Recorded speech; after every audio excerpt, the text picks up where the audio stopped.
racial tension around the globe, and specifically the ongoing racially driven incidents that continue to plague college campuses, we at Talk It Out want to continue the conversation on the ongoing issue. Today, we are joined with Bria Hammonds and Lucia Gonzalez. Would you guys like to introduce yourselves a little bit? Sure. My name is Bria Hammonds, and I'm here because I helped plan and organize a rally that took place standing in solidarity with Mizzou and college campuses across the nation. And I'm Lucia Gonzalez, and I am a part of MECHA, which stands for Movimiento Estudiantil Chicano and Chicano das LAN. And we have also helped with events on campus, such as the die-in, which happened at last year's Christmas tree lighting. Nice.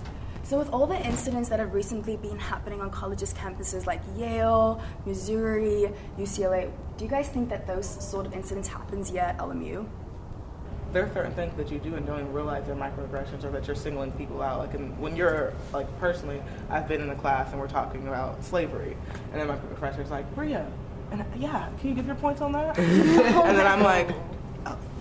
Now I have to sum up what everyone thinks about slavery in 2 minutes, and it's so much pressure, and you're like, I have to say everything correctly because at this point I'm representing the entire black community to my class and to my teacher. So many people say things and so many people do things that they don't even realize are offensive. Mm-hmm. I think we have classes like history class, we have diversity class, and yes, we're discussing about it, but it's kind of on a superficial level. I think that it's our job to talk to our friends about it. My friends and I talk about this surprisingly a lot. And I often talk to my Chicano Studies friends about these issues because they often pertain to us because we are people of color.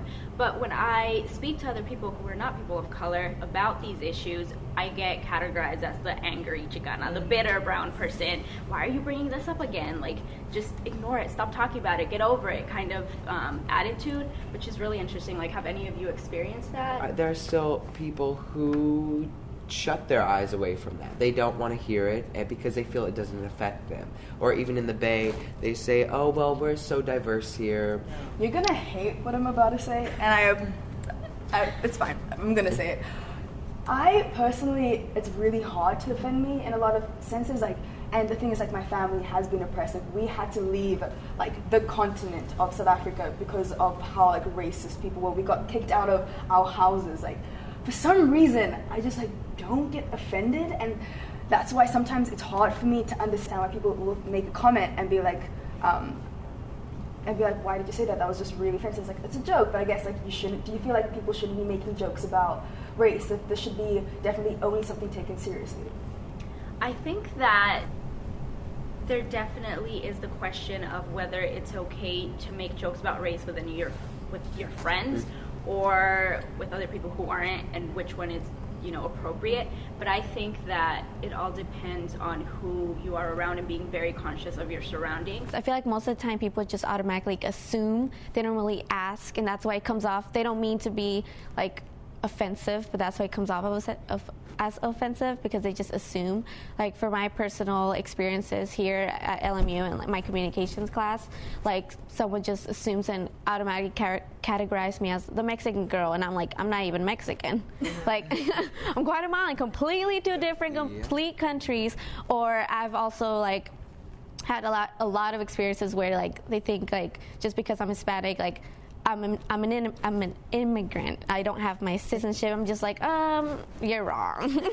I just feel we have a lot of cultural clubs here at school, and they each have their own events that they put up, and they invite everyone else. But I feel one suggestion I have for those groups is that they should definitely get together and do sort of a cultural diversity mixer where you not only celebrate, but you actually inform them of cultural backgrounds and what you guys actually represent. I feel that's important. So you get the facts, so that way it sort of reduces people assuming that you do this because you're that, or you're this because you're that. Well, for me, last year when coming in as a freshman and I got my roommate, I posted a picture with her on Instagram and things like that. And she's black, she's Ghanaian American, and she people would see the picture and be like, wow, you have a black roommate? And it would be as subtle as an eyebrow raise. Yeah. And they'd be like, wow, that's perfect for you. And I'd be like, what does that mean? And they'd be like, well, you're so loud and crazy and fun. And I'm like, I'm just gonna go at it again. Okay. go for it. Do you guys think that all stereotypes are bad then? Do you think there just shouldn't be any stereotypes with culture, with race, gender, anything? I don't think that we can diminish, like, remove them now because they're there. But when it's to the point where you just see someone and have all these stereotypes that come to mind and you expect them to play into that, like you guys have twerk parties and this and this, that you make a race, a gender, whatever the case is, you make them monolithic. They're all one. They all play basketball, or they all do, they all do the same thing, kind of. And there are people who are African American, or people who are of other minorities that haven't grown up in their like cultural setting. So, okay, I think obviously there's stereotypes for a reason, and that's because, like, okay, they will say, oh, a Mexican will be like, let's go get Chipotle. Like, oh, you're Mexican, of course you're gonna want Chipotle. You want a burrito. And no, I'm getting there. And it's just like, the reason they say that is because culturally that's where the food maybe derives from, and a lot of them eat that, or like they say, oh, black people like chicken and what's a Kool-Aid? Was that what the stereotype is? And that might just be because a lot of them do. And I love fried chicken and Kool-Aid. So I think those, especially like the food stereotypes and stuff, come from, there's different cultures that have different foods to go along with them, but there are people who've like never even have been black and don't know how to make chicken, or black and don't even, I got a roommate who's never had Kool-Aid because their mom didn't like sugar, Black culture in America is so interesting because it was something that kind of derived here. Like, a lot of times when people say burritos and Hispanic or Mexican American, that's not necessarily something that was made. That's not a dish that came from Mexico. For me, I'm Indian, and like, I go out now and like in Forever 21 and I'm shopping and I see a bunch of like very like Indian looking jewelry, and everyone's like wearing their bindis at Coachella, and I'm like, oh, okay. Or you're what do you think about that? Yeah, and now it's all, I think, okay, it's pretty. It is pretty. It looks really nice, and like I get like Indian culture is, very colorful and nice, but I think like it, when you just like wear something like ignorantly and like, I don't know, I think it's definitely culturally appropriating it, because you're like taking, something that means, it's significant to a culture, and then westernizing it, and now, it's cool now. Like, there used to be, times, back in like the 70s and 80s here in America, when like women couldn't wear like their bindis. They were called dot busters because they would get like attacked or like racial like slurs thrown at them because they were like walking around with bindis, and that's a significant part of our culture.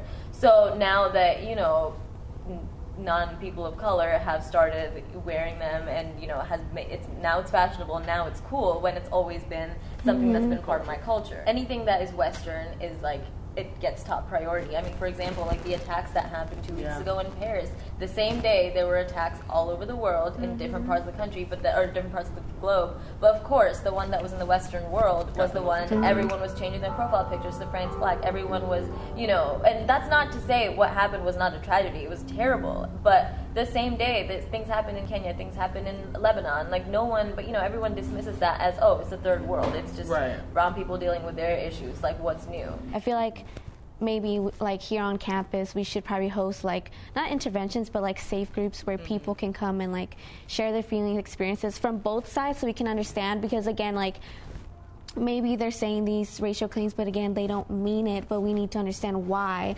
and we can educate them in this safe place so it doesn't happen again. We actually do have something like that. We have I believe it's called the National Dialogue on Race, and what's very problematic about how it's been hosted here is that it is open to everyone, but you go to this event, and I've gone to this event, and the only people there are people of color, people who are directly affected by these issues, and then it's like, where's everyone else that isn't? Like, why are they not here? Why don't they want to participate in this, talk about this?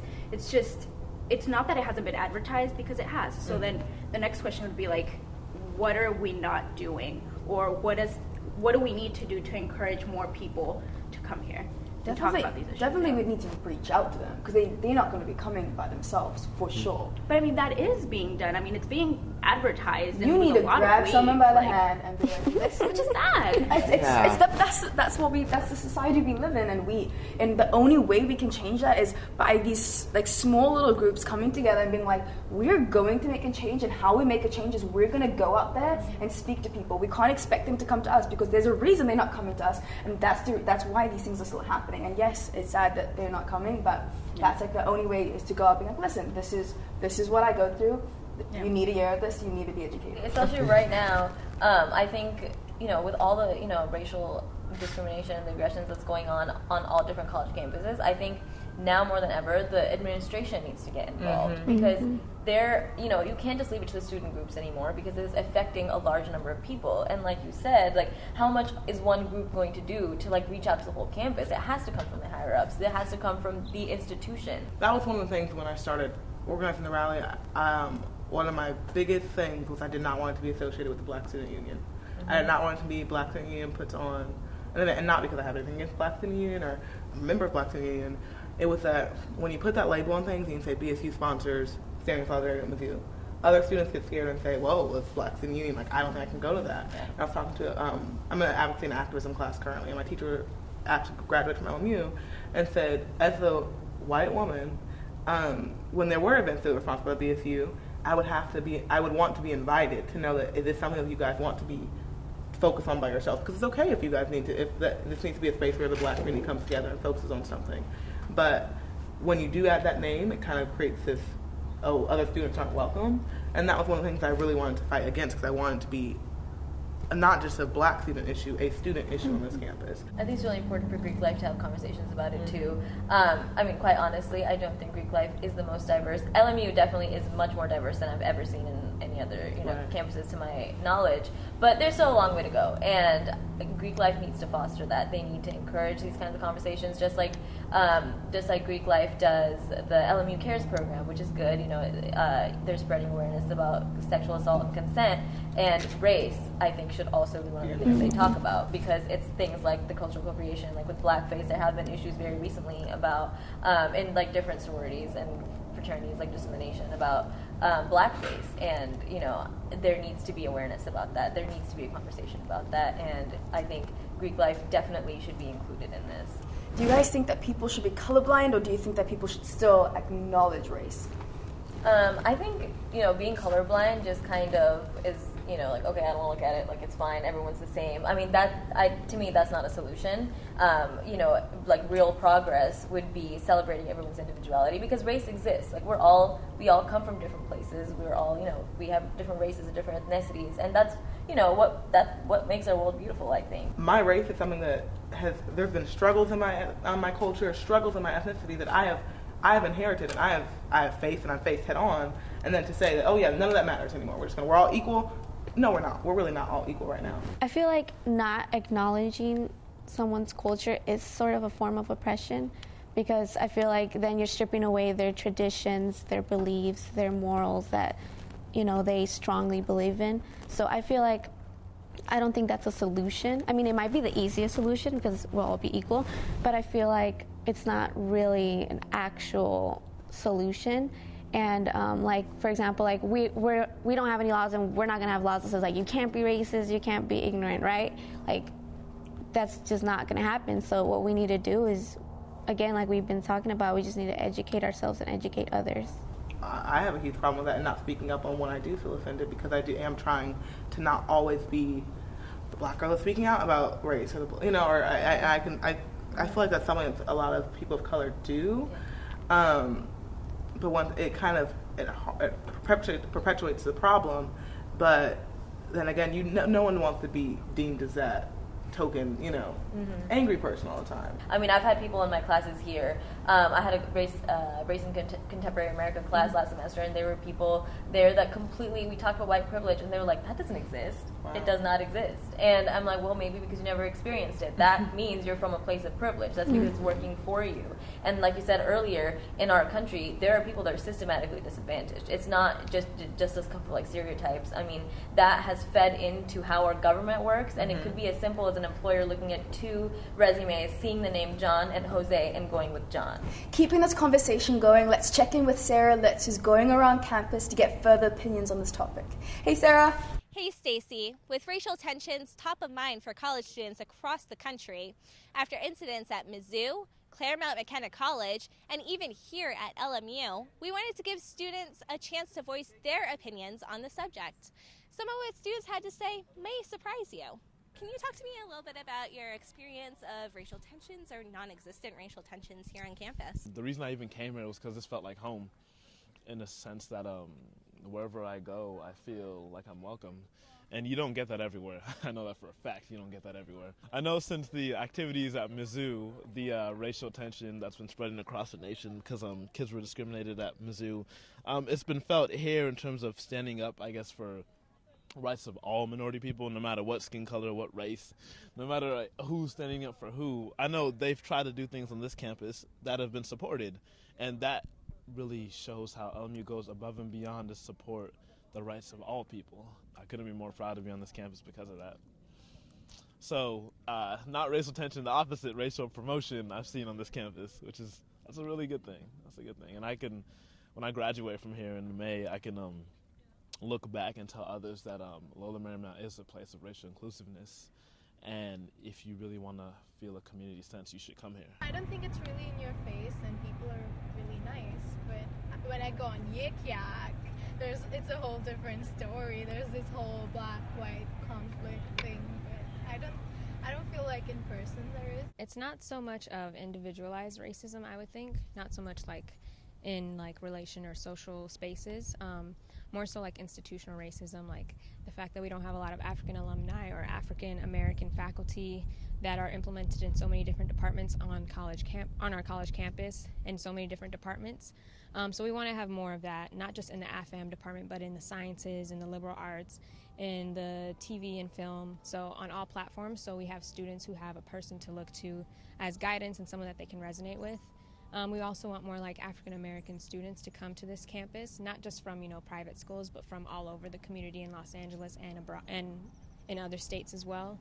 And just to put more emphasis on taking classes that promote diversity and cultural awareness of other people's issues, and just to make sure that we understand that whites on campus should be more open to discussion and be more aware of their privilege. I'm from the South, so race is a lot different in the two places. I think here it's a lot more relaxed nowadays. Like there's a lot less tension, whereas in the South a lot of time it's still it's segregated, like not on purpose, just because it's how things are. So I think on campus really there's not a whole lot of diversity here. There's a good amount, but there's not as much as there could be. Have either of you experienced racial tensions yourself, or know someone on campus who has felt this way specifically? I feel like everyone knows somebody who knows somebody who's experienced it. I know particularly a group of students who tried to get into parties out the back gates after lip sync, and they were turned away from like 3 or 4 parties. And by the 4th party, it was clear it was just because they were a large group of African American students. Sometimes, like people who are born here, especially for Asian Americans, tend to be, generally speaking, easier to be accepted, because for me and my friend standing right over there, we were born and raised up in China, so we totally grew up in different cultures, so it definitely took a lot of time for assimilation. People generally think that Northeast Asians are good with science, good with math, but the thing is that stereotype, although some of me and my friends, we started learning mathematics when we were very young, and we finished our calculus test when we were 16 or 17 and stuff. But it doesn't really mean that we actually say we are into that kind of stuff. Applying racism to everybody and say that you hate a specific group is just going to generate more hate. And quoting Dr. MLK, hatred doesn't really work, because hatred could only create more hatred. Love is the only solution. I guess that's pretty much what I want to say. And this may be just the beginning of a continued dialogue here on LMU's campus. To continue this conversation, check out the Loyolan special issue, both in print and online, at laloyolan.com on racial tensions both nationally and locally by commenting online or sending in a letter to the editor. From all of student media, we'd love to hear from you. Back to you, Stacy. Thanks, Sarah, and thank you, Bria. Thank you so much for joining us on the show. And thank you guys for everything you do on campus. Thanks for taking a stand. And thank you guys for joining in today. That's all we have for today. But don't let the conversation end yet. In order to eliminate ignorance and naivety, we need to educate ourselves, listen, and continue to talk it out. Thank you for joining us, and happy holidays.